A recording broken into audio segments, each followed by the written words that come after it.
हाय। और आज का टॉपिक है बैंक लोन का असली गेम क्या है। बैंक आपको लोन देता है, हमें लोन देता है, लगता है कि बैंक आपकी हेल्प कर रहा है, पर असल में गेम उल्टा है और आप बैंक की हेल्प कर रहे हो। सोचो, आप जब आप ईएमआई देते हो तो बैंक को फ़ायदा होता है या आपको, और आपके अकाउंट में जो पैसा पड़ा है बैंक उससे क्या करता है। आज मैं आपको वो सच बताऊंगा जो कभी स्कूल या बैंक मैनेजर नहीं बताते। पार्ट 1 में देखेंगे लोन का गेम। सबसे पहला लोन को समझाते हैं, समझते हैं। मान लो आपको 10 लाख रुपए का लोन चाहिए। बैंक आपको 10 लाख लोन देता है और बोलता है कि 10 साल तक आपको ईएमआई देनी है, पर असली चीज़ ये है, आप 10 लाख नहीं बल्कि 16 से 17 लाख वापस करते हो इंटरेस्ट के साथ। मतलब पैसा बनाता कौन है? बैंक। आपको लगता है या हमें लगता है कि आपको लोन मिला और आप सक्सेसफुल हो गए, पर असल में बैंक ने आपकी फ्यूचर इनकम को अपने पास सिक्योर कर लिया है। बैंक के लिए लोन एक प्रोडक्ट है, जैसे दुकान में शैम्पू या चिप्स बिकता है, वैसे ही बैंक लोन बेचता है। पार्ट 2, आपके पैसे का खेल हो रहा है। अब सवाल, आपके बैंक अकाउंट में जो पैसा पड़ा है वो सिर्फ आपका ही नहीं है, आपका ही है, लेकिन वो नहीं है।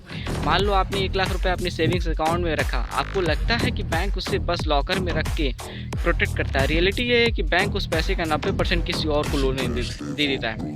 इसको कहते हैं फ्रैक्शनल रिजर्व बैंकिंग। मतलब अगर 100 लोग अपने पैसे एक साथ निकालने चले जाएं तो बैंक के पास कैश ही नहीं होगा देने के लिए। इसीलिए कभी कभी बैंक रन्स हो जाते हैं।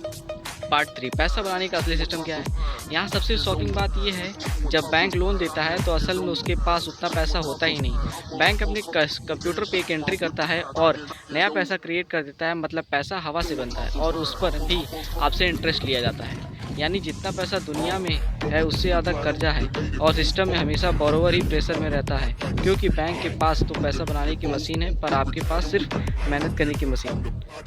पार्ट 4, इमोशनल पंच और थॉट बम के साथ। सोचो, जिस बैंक को आप अपना पैसा सेफ रखने देते हैं वही बैंक आपके पैसे को मल्टीप्लाई करके अपना एम्पायर बनाता है। आपको एक छोटी सी इंटरेस्ट वाली एफडी मिलती है और बैंक वही पैसा 10x इंटरेस्ट पे लोन देकर करोड़ में कमाता है। अब मैं आपसे एक सवाल पूछता हूँ, आप अपना पैसा बैंक में रख कर उनकी स्टोरी लिख रहे हो या खुद का फाइनेंशियल गेम लिखने जा रहे हो? कमेंट करके बताओ। Thank you, bye.